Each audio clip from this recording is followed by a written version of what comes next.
Let us orbit Earth. A new form of life takes root on the International Space Station. Presented by Science at NASA. It's spring, and all around the Northern Hemisphere, gardeners are planting seeds, tilling soil, and watering crops. Imagine a gardener's surprise, however, if water from the hose, instead of hitting the soil and sinking in, floated up to the sky. Or if the soil itself rose up from the ground and fled the garden. That's exactly the kind of dilemma astronauts aboard the International Space Station have faced for years. Without gravity, how do you make your garden grow? The situation is even more confusing for plants. In a weightless environment, up and down has no meaning, so roots grow in odd, chaotic directions. Shoots that emerge from the soil in search of the sun find instead a cold, metallic lamp that never rises or sets. And needless to say, it never rains inside the space station. On April 18th, SpaceX's Falcon rocket, carrying the Dragon cargo spacecraft, blasted off from Cape Canaveral in Florida with a possible solution to these problems. We call it veggie, says Joya Massa of NASA's Kennedy Space Center. It's a plant growth chamber designed to make gardens thrive in weightlessness. Massa, who leads the veggie science team, has been working on the project for years. Veggie's heritage traces back decades to experiments with plants on board the Russian space station Mir and NASA's space shuttles. In all that time, NASA astronauts have never tasted homegrown food in space, but that could soon change.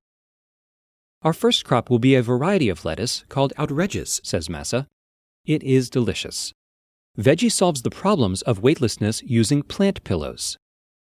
Basically, these are bags of, quote, space dirt and slow-release fertilizer, explains Trent Smith, the veggie project manager at Kennedy. Wicks inserted into the bag draw water into the soil where it cannot float away. In addition to guiding water, the wicks act as a kind of gardening stake. The wicks are where we glue the seeds, continues Massa. We have to be very careful to orient the seeds so that roots grow down into the soil and shoots pop out of the bag. When the shoots emerge, they find an array of LEDs shining overhead, providing light for photosynthesis and a sense of direction to keep the shoots moving up. The bellows-like walls of the chamber allow it to expand to make more room for the growing crop.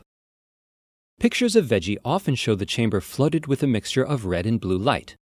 That's the color of light plants use most for photosynthesis. We're just giving them what they want, says Smith. Under a purplish light, plants appear gray and unappetizing. Who wants to look at that, asks Massa. Astronaut gardeners can switch on green LEDs as well.